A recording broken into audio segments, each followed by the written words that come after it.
사냥꾼이 독수리를 잡으려고 활을 겨누고 있었습니다. 근데 독수리는 자기가 죽는 줄도 모르고 뱀을 잡으려고 눈독을 들이고 있었는데, 놀랍게도 이 뱀은 또 개구리를 잡아먹으려고 눈독을 들이고 있었고, 또 개구리는 무당벌레를 잡으려고 아주 또 눈독을 들이고 있었습니다. 활을 들고 있었던 이 사냥꾼은 갑작스레 무슨 마음이 들었는지 활을 내려놓으면서, 야, 나도 누가 잡을지 모르겠다. 그러면서 뒤를 이렇게 쑥 돌아보는데, 역시 사냥꾼이 자기를 잡으려 하고 있었습니다. 그 사냥꾼이 누구냐면 바로 죽음이라고 하는 사냥꾼이었습니다. 언뜻 그 순간 인생의 죽음을 생각하게 된 것이죠. 가만히 보니까 언제 내 인생에 죽음이 다가올지 모르는 겁니다. 죽음이라고 하는 이 사냥꾼은 때와 장소도 없이 찾아옵니다. 어떤 방법이나 연락도 없이 찾아옵니다. 우리는 이 죽음이라고 하는 사냥꾼을 날마다 맞이하며 하루하루를 견디고 버티고 살아가는 것이 우리의 인생이라고 생각합니다. 여러분 자신을 잘 돌아보시기 바랍니다. 나는 죽음을 얼마나 잘 준비하고 있는 믿음의 사람인가 말입니다. 성경은 분명히 얘기합니다. 사람이 한 번 죽는 것은 하나님이 정했다. 그리고 그때는 분명히 온다라고 말하고 있습니다. 그래서 인생의 최고의 준비는 죽음을 잘 준비하는 것이 최고의 준비다. 성경은 이렇게 말씀하고 있죠. 우리가 오늘 본문 요한복음 14장을 읽었는데 13장 마지막에 보게 되면 가룟 유다가 예수님을 팔아먹으려고 갖은 노력을 다합니다. 그러니까 예수님께서 마지막 비장한 말씀을 하시는데 죽음에 관한 이야기를 하십니다. 그러니까 베드로가 하는 말이 안 됩니다. 죽을 수 없습니다. 그러면 나는 끝까지 예수님을 버리지 않고 따라가 죽음의 자리까지 가겠습니다라고 아주 자기의 결의에 찬 얘기를 던지죠. 그러니까 예수님께서 베드로야, 말은 고맙다만 너 오늘 밤에 나를 3번 부인할 것이다 라고 하는 말을 던지게 되죠. 이 예수님의 죽음의 길을 간다라고 하는 이 말은 굉장히 충격적이었어요. 왜냐하면 예수님을 따라가다가 나중에 좌정성, 우정성, 뭔가 좀 한번 세상적인 그래도 꿈을 한번 펼치고 싶었는데 자기들의 스승이요 인생의 목표가 되는 예수님이 죽는다라고 하니까 영적인 생각보다는 육적인 생각으로 가득한 이들에게는 허망하기가 따로 없는 거죠. 그러니까 그들에게 예수님이 이렇게 얘기합니다. 근심하지 말어. 나를 믿으니 근심할 필요가 없어. 내 아버지 집에 거할 것이 많다. 이렇게 말씀하시는 내용이 그 본문 전에 있는 내용입니다. 사실 이 말씀은 오늘 불확실한 시대에 살아가는 우리들에게도 꼭 필요한 말씀입니다. 본문 1절입니다. 근심하지 말라. 하나님을 믿으라. 그리고 나를 믿으라. 예수님의 제자들만 불확실한 게 아니라 오늘을 살아가는 여러분과 저도 불확실한 시대에 살아갑니다. 내일 일을 아는 사람이 있습니까? 세상에 서울에 있는 저의 큰아들 선배되는 어떤 분이 이번에 코로나19 주사를 맞은 거예요. 주사19를 맞고 나니까 몸이 이상해서 병원에 갔더니 이게 웬일입니까? 암이 온 몸에 퍼진 거예요. 그러니까 코로나19를 맞기 전에 암 사기가 됐을 때까지 모르는 거예요. 결국 3개월 시한을 받고 살고 있는 거예요. 이게 인생이에요. 전혀 몸에 느낌이 없었다는 거예요. 참 인생이라는 게 이렇게 험한 거예요. 이렇게 불확실한 시대에 살아가는 우리들에게 예수님은 말씀하십니다. 1절입니다. 근심하지 말라. 하나님을 믿으라. 그리고 나를 믿으라. 근심의 원인이 어디 있습니까? 예수님을 믿지 못하기 때문에 그렇습니다. 믿음은 하나님이 주시는 귀중한 선물이거든요. 근심하지 말아야 될 이유가 있어요. 요한복음 14장 2절인데 처소를 예배하러 간다. 이 처소를 예배하러 간 다음에 다시 와서 내가 너희를 나 있는 곳에 영접하른다. 이런 말씀을 하시거든요. 다시 온다. 근데 이 다시 온다는 말은 세 가지입니다. 첫째는 죽으시고 3일 만에 부활하신다. 두 번째는 성령으로 우리 가운데 다시 오신다. 세 번째는 다시 재림하신다. 이런 말씀인데 이 말씀을 쉽게 얘기하면 이런 말입니다. 내가 지금 처소를 예배하러 간다. 예배하면 다시 오는데 너희를 천국으로 인도할 것이다. 이 땅에 사는 동안 너희는 항상 내가 함께 한다. 그러니 근심하지 말아라.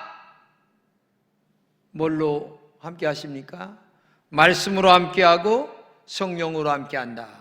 그렇기 때문에 너희가 근심하지 말아라. 지금 예수님이 죽는다라고 얘기하니까 근심으로 가득한 제자들에게, 염려로 가득한 제자들에게 근심하지 말아라. 지금 말씀하고 있는 거예요. 근심하지 말아야 될 가장 큰 이유는 너희들에게 천국이 있지 않냐.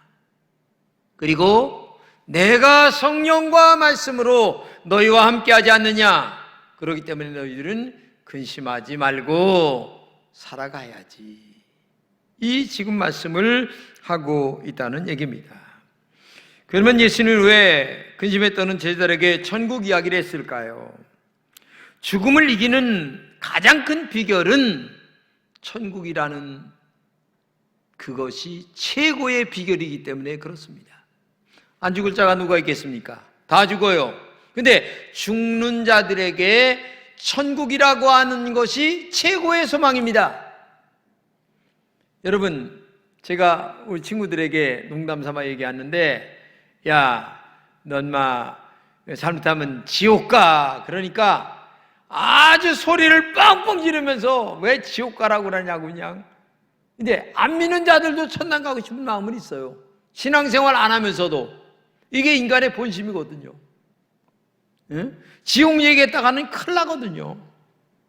그러면서도 교회는 또 안 다니고. 이게 인간의 본심입니다. 요한계시록 21장 14절입니다. 천국에는 다시는 죽음이 없습니다. 애통하는 것이나 곡하는 것이 없습니다. 예, 죽음을 아는 사람은 죽음이 없는 그 감격스러운 천국 가길 원하죠. 천국에 가면 장애도 없습니다. 천국에 가면 키 작다고 고민할 필요도 없습니다. 천국 가면 잘난 것 뽐낼 거 없습니다. 세상에는 평등 다 얘기하는데 이 세상에 평등이 있습니까? 없어요. 공산당이 평등 얘기한다고 하는데 제일 평등이 없는 나라가 공산당 나라예요. 생각해 보세요. 요즘 평등 얘기하는 사람들 보게 되면 자기의 자녀들은 무슨 수를 써서라도 제일 평등하지 않게 좋은 대학 들어가려고 애쓰는 사람들이 평등 얘기를 제일 많이 해요. 그런데 천국은 예수님이 계시는 곳이기 때문에 진짜 평등합니다. 거기는 정말 평등한 곳이 천국이기 때문에 그렇습니다. 천국에서 우리가 사랑하신 예수님과 영원토록 교제하는 곳이기 때문에 그렇습니다. 아예 거기는 평등 외에는 없는 곳이기 때문에 그래요. 그래서 천국을 소망하며 믿음으로 살아가는 사람들은 이 땅이 작게 보일 수밖에 없어요. 별것으로 아닌 것으로 보일 수밖에 없다는 얘기입니다. 모든 것을 영적인 것, 육적인 것으로 다 소유하는 축복을 누리기 때문에 그래요. 로마서 8장 18절입니다. 생각건대 현재의 고난은 장차 우리에게 나타날 영광과 좋게 비교할 수 없도다. 그렇죠. 이 땅에서 우리 당하는 여러 가지 어려움과 고난, 염려, 근심, 고통, 괴로움 여러 가지가 많이 있겠지만은 그러나 영광에 나타날, 천국에 나타날 그 위대한 것들하고는 비교할 수가 없을 정도로 아름다운 곳이, 축복이 있는 곳이, 행복한 곳이 하나님의 나라 천국이다. 사실 우리가 사는 이 세상은 남의 나라입니다. 주님의 보혈로 핏부림을 받은 우리가 영원히 가야 할 집이 따로 있습니다. 남의 집에 살면서 행복하면 얼마나 행복하겠어요. 요한복음 10장 24절입니다. 아버지여, 내게 주신 자도 나 있는 곳에 나와 함께 있어 아버지께서 창세전부터 나를 사랑하심으로 내게 주신 나의 영광을 저희로 보게 하시기를 원하옵나이다.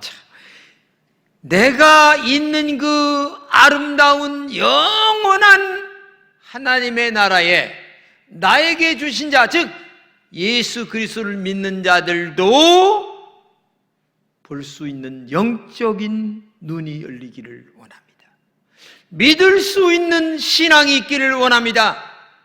지금 이 세상보다 더 아름답고 영원한 천당이 있음을 모든 성도들이 알고 믿고 그리고 마음의 자유와 행복과 그리고 염려, 근심을 초월하여 살아가는 그런 그 은혜가 있기를 원합니다 라고 하는 얘기예요. 여러분들에게 그런 믿음이 있기를 진심으로 축복합니다. 그러면 영원한 천국에 어떻게 들어갈 수 있을까요? 본문 6절입니다. 내가 곧 길이요 진리요 생명이니 나를 말미암지 않고는 아버지께로 올 자가 없느니라. 이 말은 한마디로 얘기하면 천당에 들어가는 방법을 얘기하는데 첫째는 예수님이 유일한 길입니다. 1994년도에 세계에서 제일 큰 뉴스 가운데 하나가 영국과 프랑스 간의 지하 터널을 뚫은, 즉 도보 해협을 연결해서 터널 공사를 한 곳입니다. 제가 한번 기차를 타고 가봤어요. 근데요, 배로다가 2시간 이상 걸립니다. 그런데 기차 타니까 30분 안에 가요. 얼마나 빨리 가는지 몰라요. 이게 최고의 뉴스거리였어요. 왜? 짧게 가는 길이기 때문에. 그러나 인간에게는 영적인 길이 더 중요합니다. 천당 가는 길을 아는 게 제일 중요한 거예요. 그 길은 오직 예수뿐입니다. 예수님이 하신 말씀이 내가 길이다. 어떤 길이냐? 천당 가는 길. 응? 예수 믿고 천당 가는 길, 예수 믿고 축복받는 길, 예수 믿고 내 영혼이 잘된 같이 범사가 잘되고 강건해지는 길이 내가 길이다. 이걸 지금 말씀하고 있는 거예요. 그렇기 때문에 오늘도 예수님이 길임을 믿는 여러분 되시기를 진심으로 축복합니다. 예수님에게는 사랑하는 길도 있습니다. 예수님에게는 축복받는 길도 알려주십니다. 성공하는 길도 알려주십니다. 행복해지는 길도 있습니다. 돈을 버는 길도 있습니다. 모든 길이 예수님에게 다 있어요. 그러니까 땅에서도 잘 되는 길이 예수님에게 있고 영적으로도 잘 되는 길이 예수님에게 있고, 그렇기 때문에 영과 육이 잘 되는 그 비결의 길이 바로 예수님 안에 있다는 사실을 기억하시기를 바랍니다. 세상에 저는 동유럽 같은 데 못 가봤어요. 근데 요새 세상은 높다라는 프로그램을 보니까 200년, 500년, 1000년, 1500년 그 전에 만들어진 집들, 길들 보여주는데 깜짝 놀라요. 우리나라는 불과 100년도 안 되는 그 고종황제 시대에 얼마나 가난하게 정말 2층 집 볼 수가 없었어요. 근데 그때는 벌써 1000년 전에 몇 층 집을 살고 살아요. 도로가 얼마나 높고. 하나님을 믿고 믿음으로 살아가는 자들에게 주어지는 축복의 역사를 저는 텔레비를 보면서 느끼면서, 믿음 안에 살아가는 자들에게 이런 축복과 은혜가 넘치는구나. 만약에 오늘 우리도 예수님을 몰랐다면 이 나라도 역시 마찬가지였어요.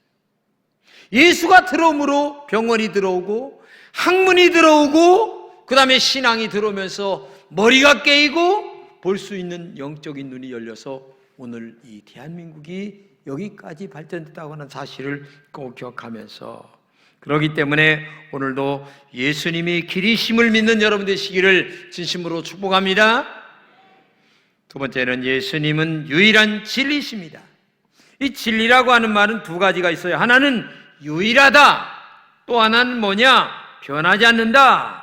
이 두 가지가 존재해야만 진짜 진리입니다.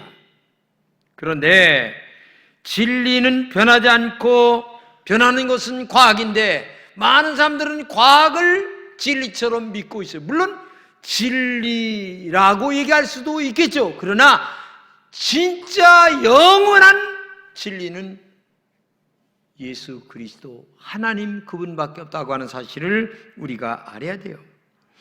히브리서 13장 8절입니다.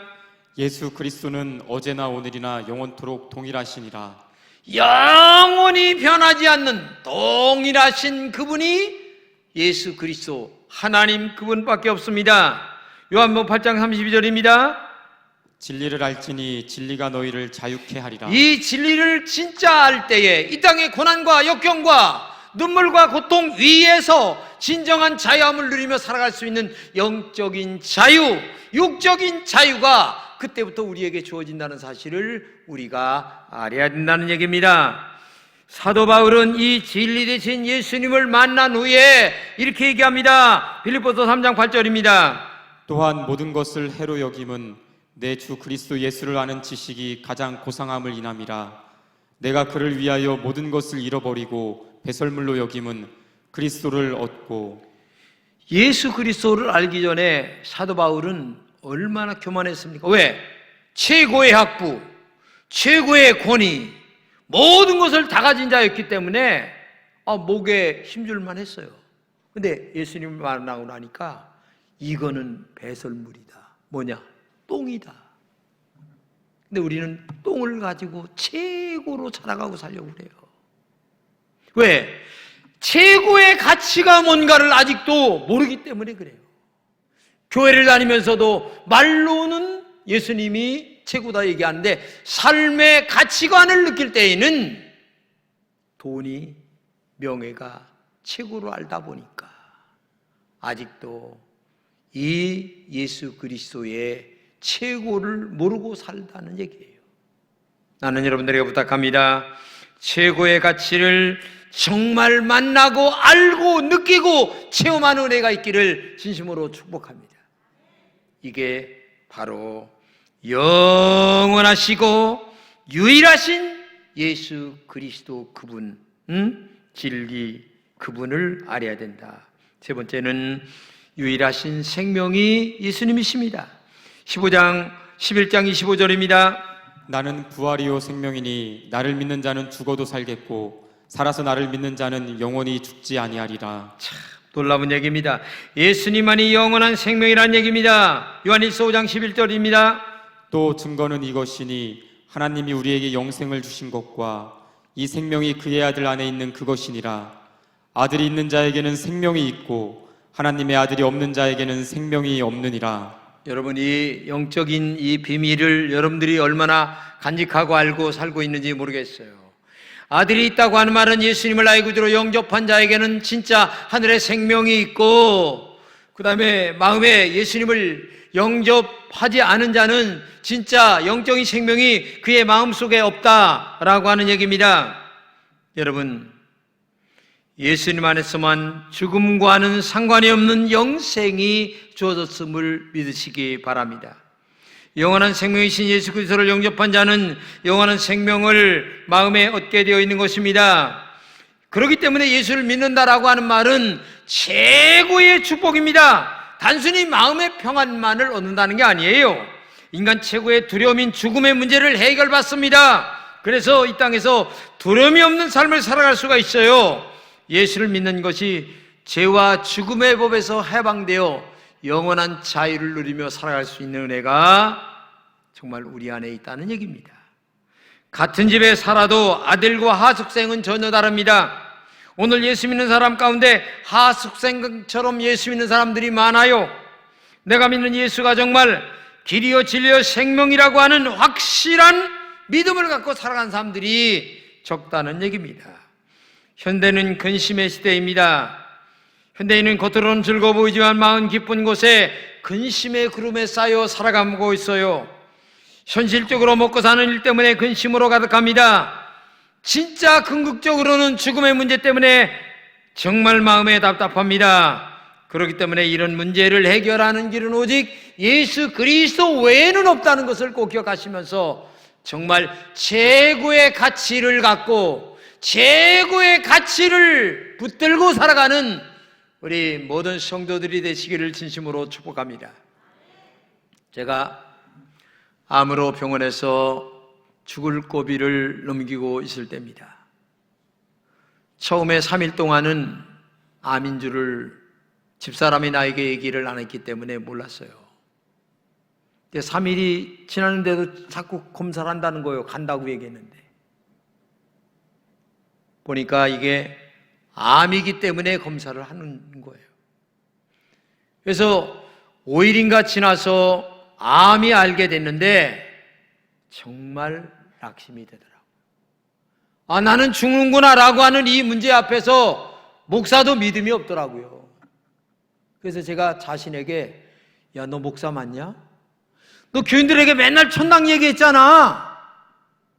근데 너 천당 맨날 얘기한 네가 왜 이렇게 낙심하고 근심하고 좌절하고 가슴 아파하고 눈물 흘리고 한숨 쉬고 앉았냐?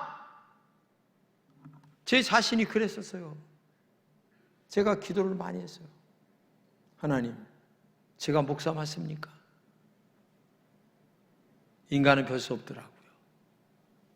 일주일이 넘어가고 열흘이 넘어갔습니다.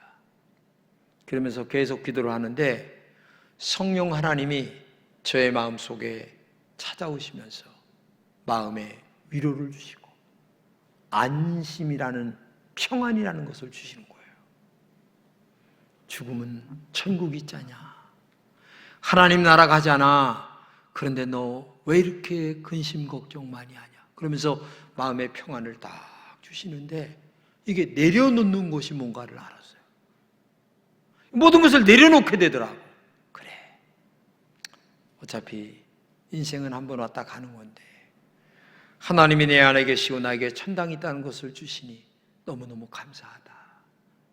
그때부터 마음의 평안이 쫙 찾아오는데 모든 염려 근심을 내려놓을 수 있는 마음의 여유가 그때 생기는 거예요. 그 수술하러 들어갈 때도 별로 걱정 의심 없었어요. 그냥 맡기고 뭐 죽든 살든 하나님께 맡기고 이제 내 영혼을 주께 부탁합니다 하면서 야, 그요 마치 딱 놓는데요. 이거 뭐 가물가물하더니 딱 끝나요.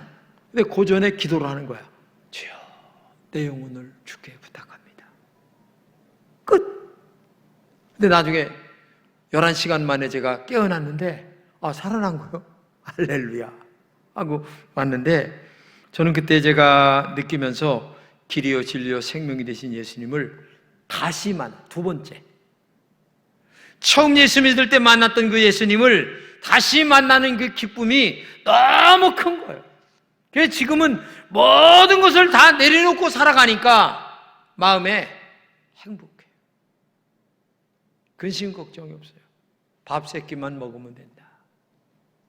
이렇게 하고 살아가니까 모든 염려를 내려놓게 되더라고요. 성경에 보게 되면 인간의 죽음에 대하여 두 가지로 얘기하는데 데살로니가전서 4장 13절입니다. 형제들아, 자는 자들에 관하여는 너희가 알지 못함을 우리가 원치 아니하노니 이는 소망 없는 다른 이와 같이 슬퍼하지 않게 하려 함이라.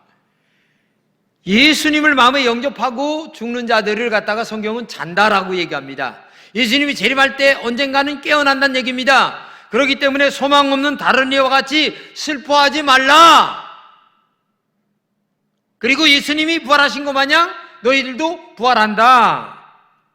주 안에서 죽는 것은 죽는 게 아니라 잠을 잔다. 할렐루야. 여러분, 어제 저녁에 잤다가 오늘 깨어나서 이렇게 온 것 마냥 예수님이 재림하시는 날 다시 우리가 깨어나게 된다. 그래서 프랑스의 철학자인 몽테뉴는 이렇게 얘기합니다. 죽음은 영생으로의 출발일 뿐이다. 놀라운 얘기죠. 썩지 않을 것으로 예수님처럼 부활하는 놀라운 능력으로의 출발임을 우리가 믿으면서 마음의 자유와 기쁨과 행복과 평화가 여러분들 속에 자리 잡기를 진심으로 축복합니다.